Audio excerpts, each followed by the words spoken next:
उस्मानाबाद जिल्ह्यातल्या परांडा तालुक्यातल्या वाकडी इथला हा आहे वैभव पाटील। वैभवचं शिक्षण BSc B.Ed पर्यंत झालंय।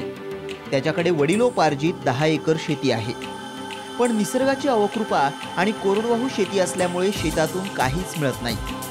तर B.Ed होऊनही संस्था चालकांना द्यायला 15-20 लाख रुपये नसल्यामुळे नोकरीही नाही। अशा परिस्थितीमध्ये या सुशिक्षित तरुणानं जगावेगळ्या व्यवसायाला सुरुवात केली आहे। हा जगावेगळा व्यवसाय काय तर फाटक्या चलनी नोटा बदलून द्यायचा।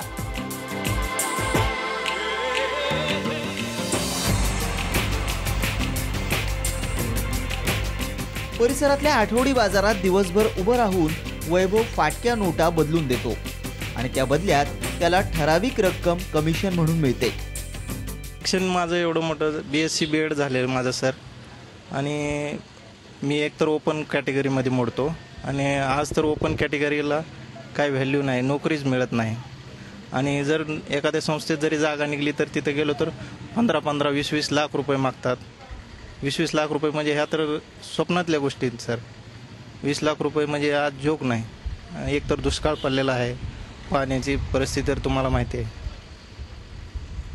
त्याच्यामुळे हा वडिलोपार्जित व्यवसाय मी स्वीकारला।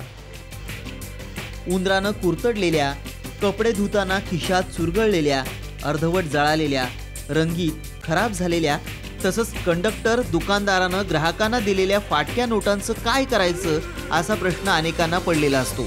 मग ते लोक वैभवकडे येतात आणि अल्पशा कमिशनच्या बदल्यात वैभव त्या नोटा बदलून देतो। आपल्या व्यवसायाची जाहिरातही त्यानं मोठ्या कल्पकतेनं केली आहे। शर्टच्या खिशात एक पाटी आणि डोक्यावर टोपी। डोक्यावरच्या टोपीवर फाटक्या नोटा बदलून मिळतील असं लिहिलेलं।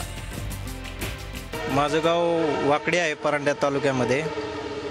वाकडीच्या आसपास बार्शीला शनिवारी बाजार भरतो, रविवारी परांड्याला, परत बुधवारी जवळ वैराग आहे, परत नंतर इकडं गुरुवारी भूम आहे। या आसपासचे 2-4 गावाचा बाजार मी करतो।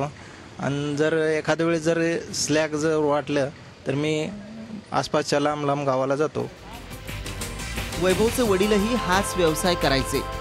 हा व्यवसाय करत असताना समाजातल्या अनेक घटकांकडून वाईट वागणूक मिळते, तसंच अनेक जण हसतातही, पण आपण त्याची पर्वा करत नाही असं वैभवचे वडील सांगतात। इतकंच नाही तर आपल्या मुलानंही हा व्यवसाय स्वीकारल्याचा त्यांना अभिमान आहे। पोरांना तरी काय BSc B.Ed होऊन ओपनला कुठे कॅटेगरीला नंबर लागत नाहीत। आपली ऐपत तर नाही कुठे डोनेशन भरायची याची त्याची।